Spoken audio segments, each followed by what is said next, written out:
Hi hello friends అందరికీ నమస్కారం. ఈరోజు ఈ వీడియోలో తెలంగాణ రాష్ట్ర వ్యాప్తంగా ఉన్నటువంటి రైతులకు రైతు భరోసా రెండో విడత 6,000 రూపాయలు ఈ ఫిబ్రవరి నెలలోనే విడుదల చేయబోతున్నారు. అలాగే కొత్తగా ఎవరైతే ఈ పథకానికి అప్లై చేసుకోవాలని ఎదురు చూస్తున్నారో వాళ్ళకు కూడా అవకాశం ఇవ్వబోతున్నారు.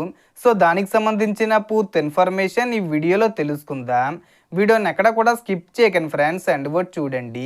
వీడియో స్టార్ట్ చేసే ముందు మీకు ఒక small request friends, TG government నుంచి రైతులకు సంబంధించి మరియు ఇతర పథకాలకు సంబంధించి ఏ చిన్న అప్డేట్ వచ్చినా మీరు మిస్ కాకుండా ఉండాలంటే వెంటనే మన ఛానల్ని సబ్స్క్రైబ్ చేసుకోండి. అండ్ సబ్స్క్రైబ్ చేసుకున్న వాళ్ళందరూ కూడా సబ్స్క్రైబ్ బటన్ పక్కన ఉన్న గంట సింబల్లో ఆల్ అని పెట్టుకోవడం మర్చిపోకండి ఫ్రెండ్స్. ఇలా పెట్టుకోవడం వల్ల నేను పెట్టే ప్రతి ఒక్క వీడియో మీరు నోటిఫికేషన్ రూపంలో పొందగలరు. అండ్ వీడియో మీ నచ్చితే లైక్ చేయండి ఫ్రెండ్స్.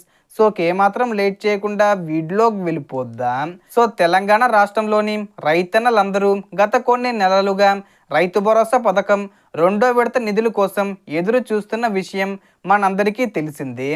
ఈ క్రమంలో రైతులకు భారీ శుభవార్త వచ్చిందని చెప్పాలి. ఎందుకంటే తెలంగాణ రాష్ట్ర ప్రభుత్వం రైతు భరోసా పథకానికి సంబంధించి మళ్ళీ కొత్తగా దరఖాస్తులు స్వీకరించేందుకు సిద్ధమవుతుందని అధికారికంగా వార్తా ప్రకటన విడుదలైంది. ఈ దరఖాస్తుల ప్రక్రియ పూర్తయిన తర్వాత అర్హులైన రైతు భరోసా లబ్ధిదారుల ఖాతాల్లో నేరుగా నిధులు జమ చేసే అవకాశం ఉందని ప్రముఖ దినపత్రికలు కూడా వెల్లడించాయి. గతంలో బీఆర్ఎస్ ప్రభుత్వ హయాంలో కేసీఆర్ గారు రైతు బంధు పథకాన్ని ప్రవేశపెట్టి ఎకరానికి 10,000 రూపాయల చొప్పున రైతులకు ఆర్థిక సహాయం అందించగా, ప్రస్తుతం కాంగ్రెస్ ప్రభుత్వం అధికారంలోకి వచ్చాక ముఖ్యమంత్రి రేవంత్ రెడ్డి గారు ఆ పథకాన్ని రైతు భరోసా పేరుతో కొనసాగిస్తూ ఎకరానికి 12,000 రూపాయల చొప్పున అందించేందుకు నిర్ణయించింది. ఇప్పటికే మొదటి విడత 6,000 రూపాయలు విడుదల చేసేశారు.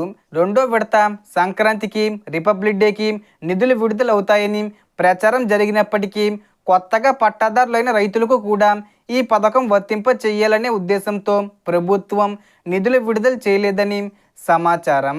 ఎందుకంటే వానాకాలం సీజన్ తర్వాత పట్టాలు పొందిన రైతుల వివరాలను వ్యవసాయ శాఖ ఇప్పటికే సేకరించి స్థానిక ఏఈఓల ద్వారా దరఖాస్తులు తీసుకొని వాటిని పరిశీలించిన తర్వాత ఉన్నతాధికారులకు పంపి తుది జాబితా సిద్ధం చెయ్యాలని ప్రభుత్వం భావిస్తుంది.